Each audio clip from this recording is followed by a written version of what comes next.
नहीं है। एक छोटे से ब्रेक के बाद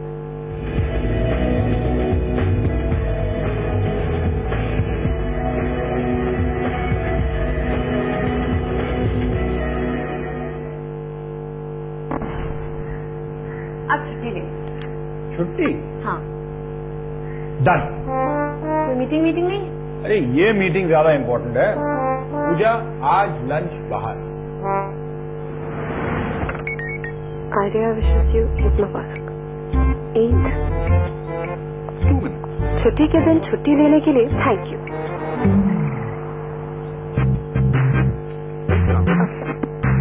ईद मुबारक। धर्म जो भी हो, ईद मुबारक। हर त्योहार मनाना एक अच्छा आइडिया है।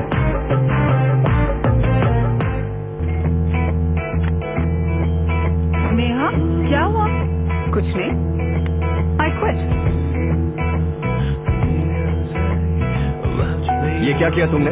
इतनी अच्छी कंपनी, इतना अच्छा जॉब, अब तुम्हारे लोन्स का क्या होगा? EMIs का क्या होगा? नेहा, बुरा मत मानो। Your husband just worried about you. Husband? He's not my husband. He's my stockbroker. We don't just help you invest your money.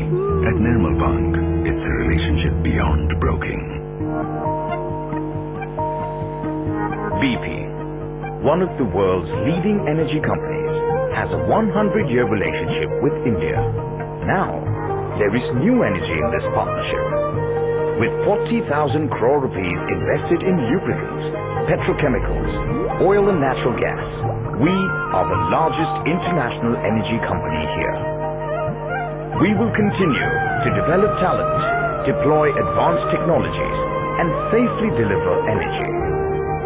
BP in India. There is energy in this partnership. Inspiration is everywhere. Capture it with Easy Flip. See it with AirView. Do more with multi-window. Whenever and wherever you need. Samsung Galaxy Note 2. Incredibly creative. Open your doors to Amrapali Varana Heights at Greater Noida West. Livermid pools and gymnasium, schools and hospitals, metro connectivity, MS Dhoni Cricket Academy, double podium parking. Varana Heights. Make yourself at home. Amrapali is the best. Amrapali, developing India.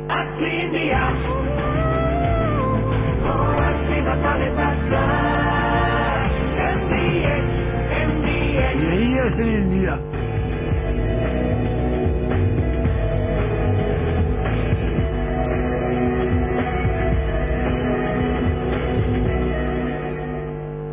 Multi brand retail में विदेशी कंपनियों के आने से ग्राहकों को तो फायदा मिलेगा ही, रोजगार के मौके भी बढ़ेंगे।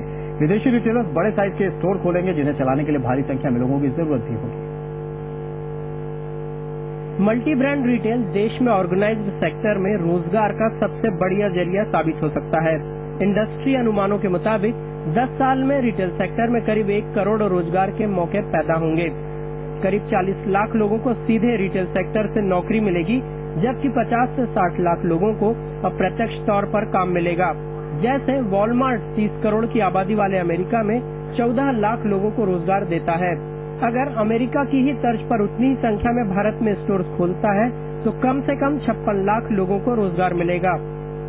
विदेशी रिटेल कंपनियां भारत आएंगी तो स्टोर्स चलाने के अलावा कंपनियां स्टोर्स के बैकएंड इंफ्रास्ट्रक्चर को तैयार करने के लिए भी लोगों की भर्तियां करेंगी।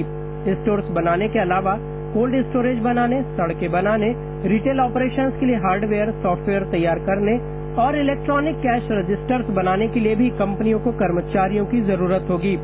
रिटेलर्स जिन फूड प्रोसेसिंग कंपनियों और दूसरे लोगों से सामान खरीदेंगे, उनके यहाँ भी नौकरियों के मौके आएंगे। मैन्युफैक्चरिंग सेक्टर में सबसे ज्यादा रोजगार देने वाले एसएमई सेक्टर को काफी मदद मिलेगी। ऑर्गेनाइज्ड रिटेल के आने से इस सेक्टर में काम करने वाले कर्मचारियों का भला होगा।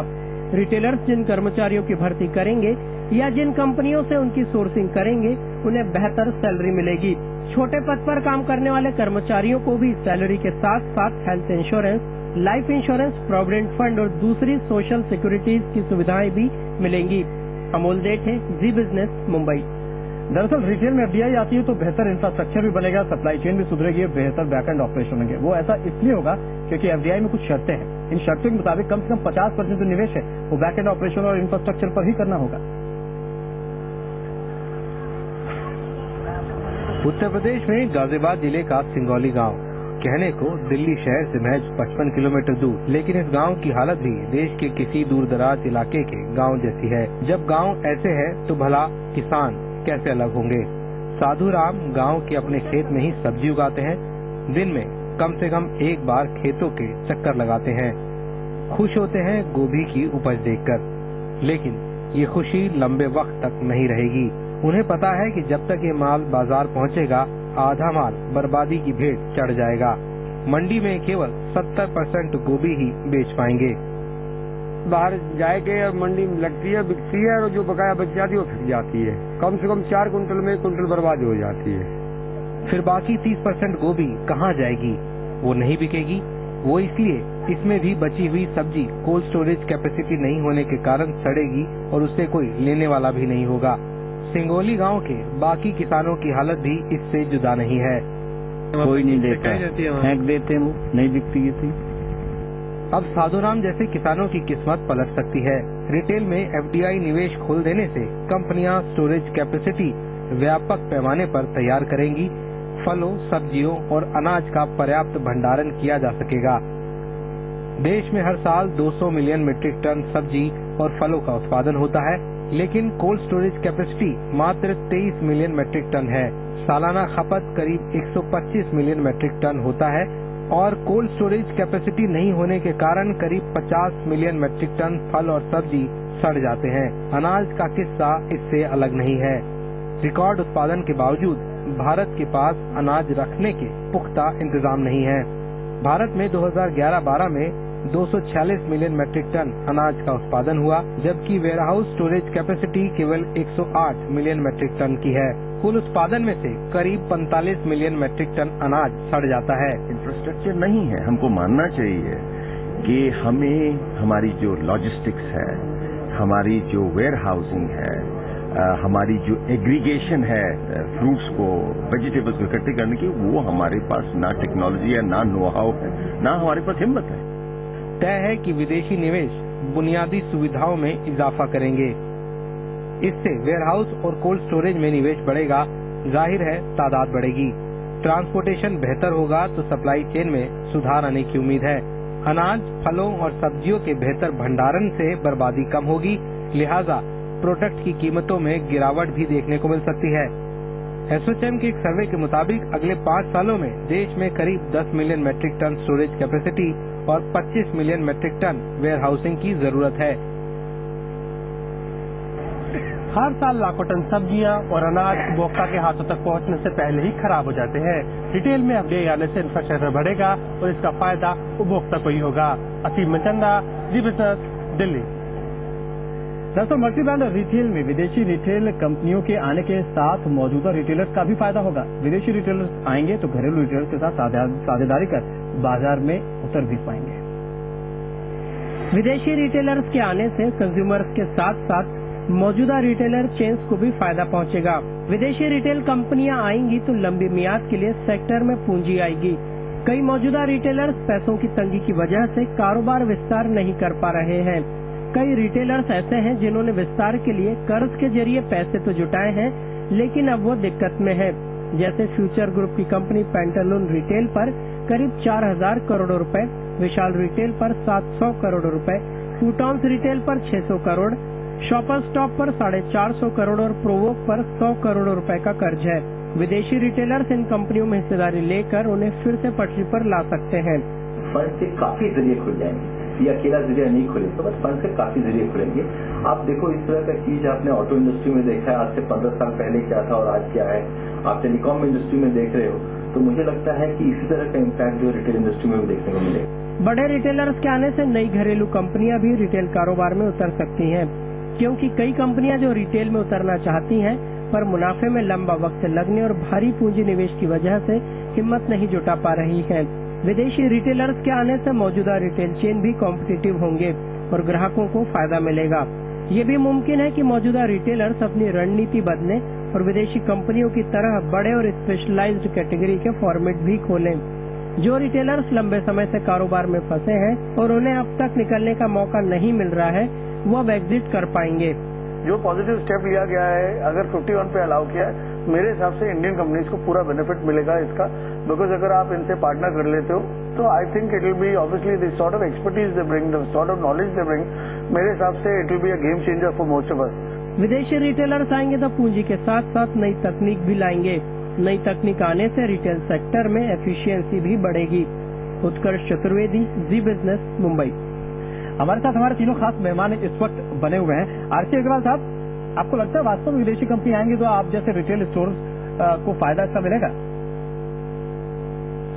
सबसे पहले तो मैं ये बोलना चाहूंगा कि इस डिबेट का जो डोमेन है वो और बड़ा होना चाहिए, और जो भी कलर ऑफ मनी से क्या मतलब है। सबसे पहले हिंदुस्तान में डेवलपमेंट के लिए हमको मनी चाहिए, वो किसी भी कलर का मनी हो, वो किसी भी देश से आए। अगर वो पैसा आएगा तब हर तरह का विकास होगा। और मेरे को मालूम नहीं पड़ता है कि जो लोग अपोज करते हैं ये एफडीआई का, वो क्या आज का मीडिया यूज नहीं करते हैं, या वो अपने देश को वापस उस स्थिति में ले जाना चाहते हैं जब हम बजाज स्कूटर के लिए 2-2 साल के लिए लाइन लगाते थे, वो उस स्थिति में ले जाना चाहते हैं जब हम टेलीफोन के कनेक्शन के लिए 6-6 महीना हम लोगों को वेट करना पड़ता था। तो क्या वो लोग आज इन सुविधाओं को यूज नहीं करते हैं जो अपोज कर रहे हैं विदेशी पूंजी को? सबसे पहले हमारे देश में जिस तरह का भी पैसा आए, हमको क्या दरकार है? हमारे पास मैन पावर रिसोर्सेज है, हमारे पास अदर रिसोर्सेज है, हमारे पास मैनेजमेंट रिसोर्सेज है। हमको सबसे ज्यादा दरकार है कैपिटल की, और कैपिटल चाहे वो बाहर की हो चाहे अंदर की हो, कैपिटल आनी चाहिए देश में। Capital colour of money doesn't matter at all. Business बढ़ेगा तो व्यापार बढ़ेगा, व्यापार बढ़ेगा तो नौकरियां बढ़ेगी, सब चीज का विकास होगा। बिल्कुल सही कहा कि कौन कर रहा है इसको, और वो अपने पर्सनल फायदे के लिए अपोज कर रहा है। अग्रवाल साहब, आपने बिल्कुल सही बात किया कि colour of money doesn't matter at all. हमारे साथ ललित अग्रवाल हैं। ललित, आपको लगता है कि वास्तव में इसका एक बहुत मेजर फायदा होगा? क्योंकि ऐसा एग्जाम्पल भी देखने को मिला, मतलब सुभिक्षा इससे बड़ा ही आइडियल एग्जाम्पल है। उसको अपनी दुकानें बंद करनी पड़ी, पैसा नहीं आ पाया, पैसा नहीं वो रेज कर पाए, और आखिर उनको दुकान बंद करनी पड़ी। आपको लगता है कि इससे ऑर्गेनाइज रिटेल को भारत में बड़ा मदद मिलेगा, स्पेशली जो एग्जिस्टिंग स्टोर्स हैं? देखिए, हर बिजनेस को कैपिटल चाहिए और रिटेल को बहुत बड़ा कैपिटल चाहिए, बिकॉज रिटेल के एक रिटेल स्टोर जब बनती है तो उसके अंदर 15,000 रुपये स्क्वायर फीट का इन्वेस्टमेंट होता है, जो कि हम प्रॉपर्टी ले लें या उसके अंदर की इक्विपमेंट्स ले लें, चाहे इन्वेंट्री ले लें। तो आज इतनी बड़ी रकम लगाने के लिए आपको कैपिटल चाहिए, और हमारे भारत के अंदर जो हमारा इंटरेस्ट रेट है वो बहुत हाई है। हमारे इंटरेस्ट रेट वर्ल्ड के सबसे हाईएस्ट इंटरेस्ट रेट में है। तो उस रेट पे आप पैसा लेके और आप बिजनेस में प्लाउ बैक करें और उससे आप कमा के निकलें, वो बहुत डिफिकल्ट हो जाता है। तो जहां इंटरेस्ट रेट लो है, जहां फंड की अवेलेबिलिटी है, वो फंड अगर आएगा इंडिया में, वो फंड रिटेलर को मिलेगा, तभी वो ऑर्गेनाइज रिटेल की उन्नति हो सकती है, तभी उसकी ग्रोथ आ सकती है। जी राजीव, आपसे एक बड़ा स्पेसिफिक सवाल जानना चाहूंगा, क्योंकि आपका एसएमई सेक्टर पर भी काफी अच्छी पकड़ है। एक जो बात कही जा रही है कि देश की जो छोटे और मझोले जो कारखाने हैं, जो उद्योग है, उसको इसका एक बड़ा फायदा मिलेगा, लेकिन इसके अपोजिशन में बातें ऐसी भी कही जा रही हैं कि हमारे की एसएमई इंडस्ट्री को, एसएमई सेक्टर के पूरी तरह से खत्म कर देगा। आपकी राय क्या है? देखिए, अभी बेसिक चीज ये है कि जब तक एसएमईज के लिए एक तरीके की रिजर्वेशन नहीं होगी जी, तब तक एसएमईज बहुत बुरी तरीके से हिट होंगे। स्पेशली जो मैन्युफैक्चर्ड गुड्स हैं, वहां पे इंडिया की कॉम्पिटिटिवनेस काफी कम है, और स्पेशली जहां पे थोड़ा सा ब्रांडेड एस्पेक्ट आ जाता है मैन्युफैक्चर्ड गुड्स में, वहां पर वो ब्रांडेड गुड्स इंडिया में आज के दिन में मैन्युफैक्चर नहीं हो रहे हैं। और जो इलेक्ट्रॉनिक्स है, मैकेनिकल प्रोडक्ट्स हैं, यानी आप ये कहना चाह रहे हैं कि इम्पोर्टेड प्रोडक्ट जो चाइना से सस्ता इम्पोर्ट है वो बढ़ जाएगा? वो बढ़ जाएगा, और उसके अंदर या तो रोक लगानी चाहिए, या तो जो एसएमईज की जो फंडिंग है, क्योंकि एसएमईज भी आज के दिन में केवल जो भारत का पूरा क्रेडिट है उसका केवल 9 या 10% उनको क्रेडिट मिलता है। तो उनको पैसे का बहुत अभाव है अपनी मैन्युफैक्चरिंग फैसिलिटीज को इम्प्रूव करने के लिए जी। तो इसलिए वो कॉम्पिटिटिव नहीं हो पाते हैं, उनकी क्वालिटी कॉम्पिटिटिव नहीं हो पाती है। तो वो चीज मेरे ख्याल से एक अलग मुद्दा है जो टैकल होगा। लेकिन अगर इस चीज को अगर देखेंगे कि 30% या 40% कुछ स्पेसिफिक प्रोडक्ट कैटेगरीज के अंदर उनको इंडिया से सोर्सिंग करनी पड़ेगी, तो अपने आप जो है ये वाला सेक्टर, एसएमई सेक्टर और नहीं। राजीव, मेरा एक और सवाल है आपसे, ये 30% वाला जो क्लॉज है उसके ऊपर एक मेरा सवाल है आपसे। लेकिन उसके पहले हमारे साथ इस वक्त सुब्रत सिद्धांत जुड़ चुके हैं, जो कि एग्जीक्यूटिव डायरेक्टर स्पेंसर रिटेल के। सिद्धांत साहब, स्वागत है दी बिजनेस में। अभी हम बात कर रहे हैं कि किस तरह से मल्टी ब्रांड रिटेल में जब एफडीआई खोलने का जो ये फैसला लिया है सरकार ने, इससे एग्जिस्टिंग स्टोर्स को काफी फायदा मिलने वाला है। आपको क्या लगता है कि किस तरह का सबसे बड़ा फायदा मिलेगा एग्जिस्टिंग रिटेल स्टोर्स को? जी नमस्कार। देखिए मेरा मत संपूर्ण भिन्न है जी। ये ऐसा है कि इंडिया ऐसे एक कंट्री है जहाँ पे हम चांद में इंसान को भेज रहे हैं जी। और हमसे रिटेल बिजनेस नहीं हो रहा, ये मैं मानने में तैयार नहीं हूँ, क्योंकि ये सबसे पुराना बिजनेस है। India is a country of manufacturer. जी। Now retail business is a simple assembly of manufacturing, logistics and infrastructure business. Now it is a question of organized retail versus unorganized retail. विदेशी मुद्रा आने से retail improvement होगा ऐसा मैं नहीं मानता हूँ। We need certainly the fund, but you know if we can send a rocket to the moon, we can always make a cold storage, isn't it? यहाँ पर जो सवाल है, देखिए सिद्धांत साहब, यहाँ पर सवाल ये है, देखिए रॉकेट भी हमने भेजा तो खुद अपने इंडियन रॉकेट नहीं भेजा हमने, वहाँ पर भी हमको हैंड होल्डिंग की जरूरत पड़ी, मानते हैं ना? तो हमको यहाँ पर भी टेक्नोलॉजी की जरूरत पड़ेगी। बिल्कुल, रिटेल में जो टेक्नोलॉजी है, सारी टेक्नोलॉजी इंडिया से ही बाहर जाता है। इन्फोसिस एंड विप्रो जो कंपनीज है, ये सारे सॉफ्टवेयर यहाँ से ही जाते हैं बाहर। तो हमारे पास जो रिटेल आने से बिल्कुल मदद होगा fund, but this fund domestic market से भी आ सकता है। अगर 5 इंडस्ट्रियलिस्ट खड़े हो जाए और बोले हम इंडिया में रिटेल और इंफ्रास्ट्रक्चर तैयार करेंगे, तो बिल्कुल इंडिया में भी हो सकता है। और विदेशी कंपनी इंफ्रास्ट्रक्चर नहीं बनाएंगे, हमें इंफ्रास्ट्रक्चर बना के देना पड़ेगा। अब आज कोई भी आप मॉल में जाओ, आपका सड़क नहीं है जाने के लिए, पार्किंग स्पेस नहीं है, तो जब तक ना इंफ्रास्ट्रक्चर सही होता है, दुकानें बिल्कुल बढ़ेंगे, ऑर्गेनाइज रिटेल बनेंगे। और इंडिया एक देश नहीं है, इंडिया के अंदर 7-8 देश, there is country 7 country inside India, और विदेशी कंपनी भी आके 7-8 देश तो समझने में समय लगेंगे। तो आई डोंट फील कि बहुत ज्यादा कुछ इसमें मदद होगा एक्सेप्ट फंडिंग। इंटरेस्टिंग बात कही सिद्धार्थ आपने। खैर ये देखने वाली बात होगी इसका किस तरह असर पड़ेगा। बहुत बहुत शुक्रिया इन तमाम बातों को हमारे साथ बांटने के लिए। लेकिन यहाँ पर एक बड़ा सवाल ये खड़ा होता है कि क्या जो बेसिक जो सुविधाएं हैं वही हम मुहैया नहीं कराएंगे तो आखिर कैसे, क्या, यानी कुल मिला के सवाल ये खड़ा होता है कि क्या हम इतने बड़े निवेश को लेने के लिए, भारत में लाने के लिए हम तैयार हैं, हम इंफ्रास्ट्रक्चर वाइज तैयार हैं? ये बड़ा सवाल है। हमारे तीनों खास मेहमानों से उनकी राय जानेंगे एक छोटे से ब्रेक के बाद।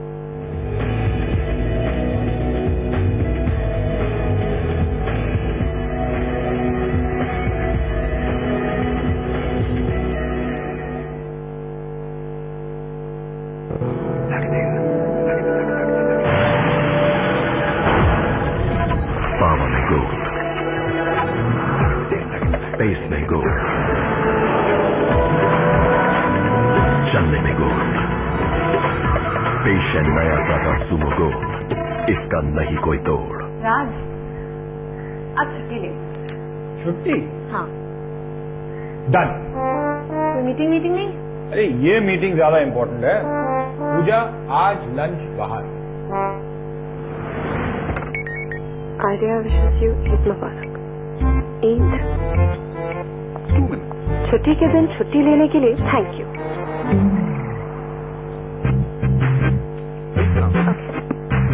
ईद मुबारक। धर्म जो भी हो, ईद मुबारक। हर त्योहार मनाना एक अच्छा आइडिया है।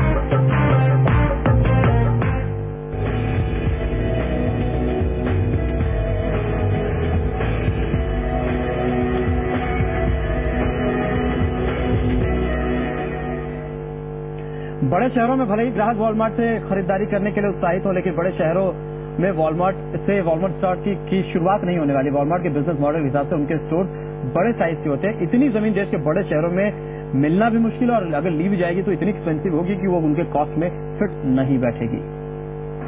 देश में मल्टी ब्रांड रिटेल को मंजूरी मिलने के बाद अगर आप वॉलमार्ट स्टोर से खरीदारी करने की सोच रहे हैं तो आपको अपने शहर से लॉन्ग ड्राइव पर निकलना होगा।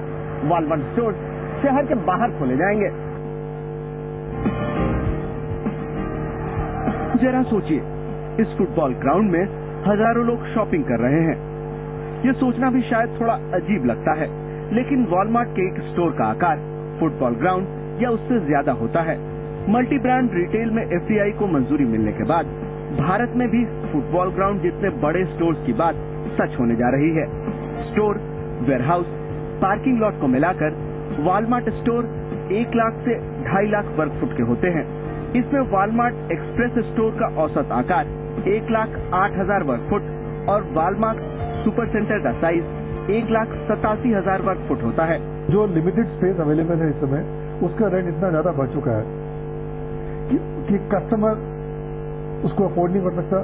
वॉलमार्ट के बिजनेस मॉडल की वजह से इसके स्टोर्स बड़े शहरों के बीच नहीं खोले जा सकते। बड़े शहरों और इसके करीबी इलाकों में वॉलमार्ट के बड़े स्टोर्स के लिए जगह मिलना बेहद मुश्किल होगा। जगह की कमी के साथ इन इलाकों में रियल एस्टेट महंगा है। इसके साथ वॉलमार्ट के स्टोर्स में औसतन 225 कर्मचारी होते हैं। बड़े शहरों के मौजूदा महंगे कर्मचारी वॉलमार्ट के लो कॉस्ट मॉडल में फिट नहीं होंगे, लिहाजा शहरों से दूर के इलाके वॉलमार्ट के लिए माकूल होंगे। छोटा शॉपकीपर है उसके ऊपर असर पड़ेगा, लेकिन वो इवॉल्व करके सर्वाइव कर लेगा। यानी शहरी ग्राहकों को रोजमर्रा की शॉपिंग के लिए वॉलमार्ट की बजाय गली मोहल्ले की दुकानों पर ही निर्भर रहना होगा, जबकि वॉलमार्ट के आने से सबसे ज्यादा डरे हुए छोटे रिटेलर्स को वॉलमार्ट से सस्ता सामान मिल सकेगा और वो अपना मुनाफा बढ़ा सकेंगे। दीपक उपाध्याय के साथ उज्जवल नारायण, जी बिजनेस, दिल्ली।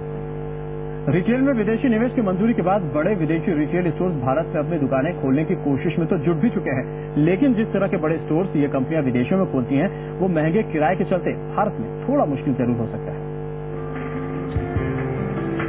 दुनिया में सबसे बड़ी रिटेल स्टोर कंपनी वॉलमार्ट का सबसे छोटे फॉर्मेट स्टोर का साइज 12,000 से 15,000 स्क्वायर फीट है।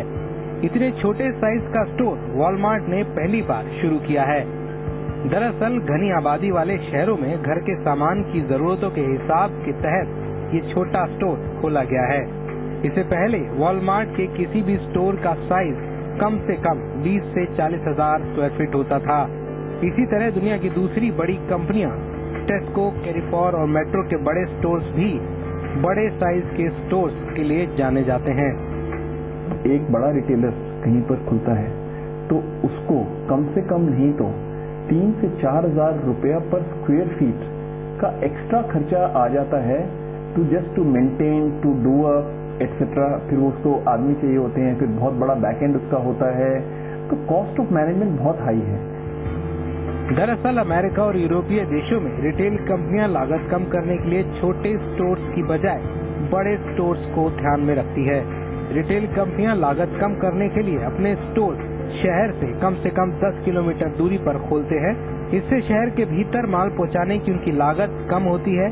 शहर के बाहर इन कंपनियों को स्टोर्स खोलने के लिए पर्याप्त जगह भी मिल जाती है और इसका फायदा ये स्टोर्स के ग्राहकों को सस्ते प्रोडक्ट के तौर पर देते हैं।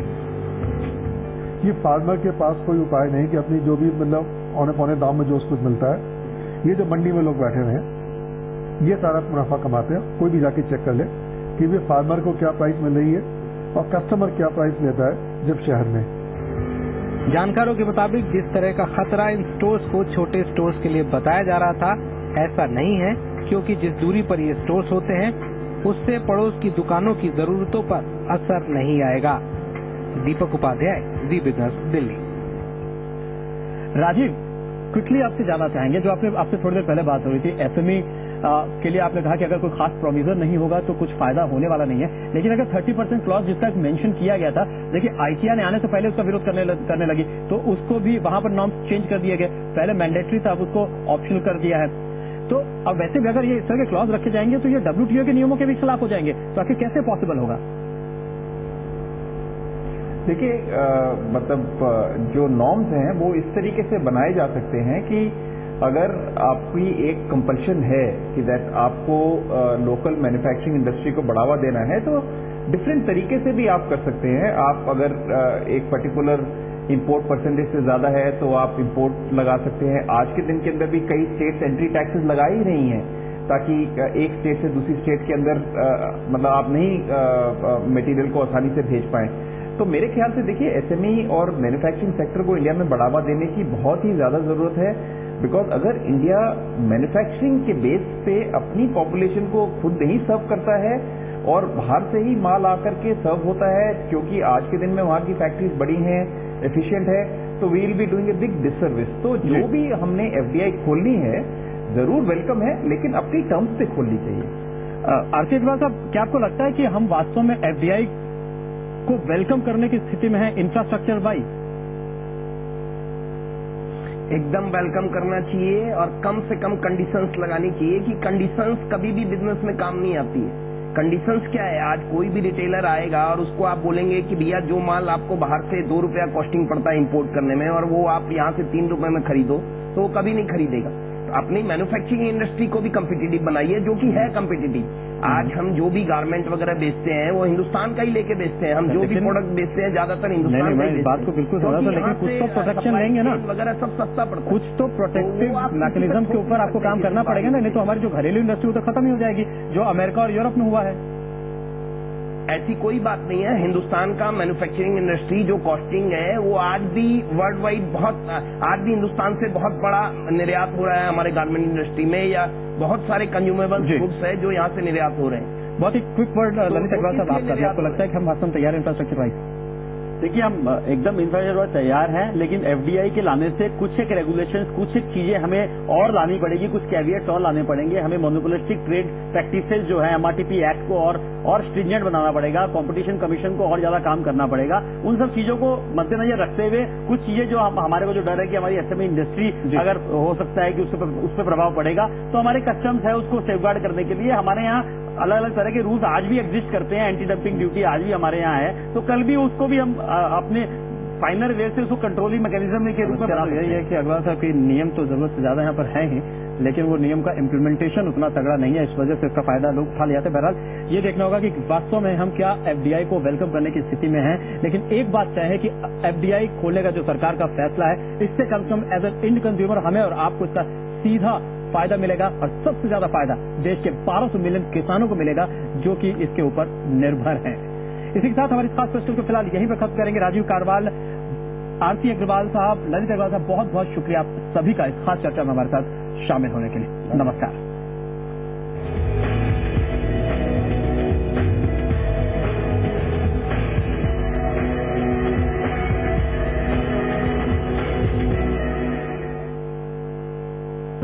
चाचा ने चंदू के चुटकू को चांदी के चम्मच से पानी पिलाया। बोलो क्यों? क्योंकि चुटकू को प्यास लगी है। अरे नहीं नहीं, क्योंकि चाचू को दूसरा कोई काम ही नहीं है। क्योंकि चांदी करती है पानी को स्वच्छ, और स्वच्छ पानी पीकर छुटकू रहेगा स्वच्छ। चांदी की इसी क्षमता को और भी बेहतर किया है टाटा स्वच्छ के अत्याधुनिक नैनो टेक्नोलॉजी ने। ये छोटे से छोटे कीटाणु को मारे और दे आपको पानी जो हो सचमुच स्वच्छ। ये नए जमाने की चांदी है जो सचमुच स्वच्छ पानी देती है। सिल्वर नैनो टाटा स्वच्छ।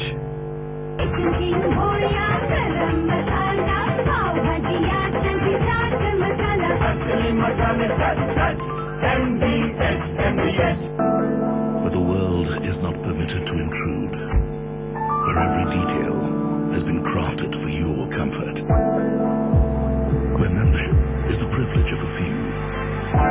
Experience Club Class in the luxurious new Monza.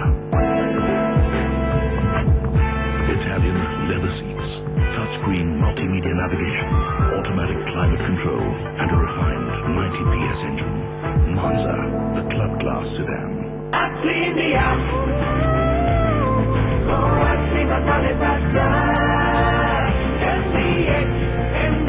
यही है असली India.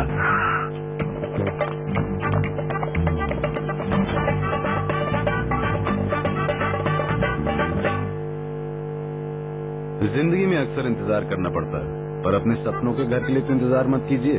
Union bank of India के होम लोन्स नाउ एट 10.5%, क्योंकि आपके सपने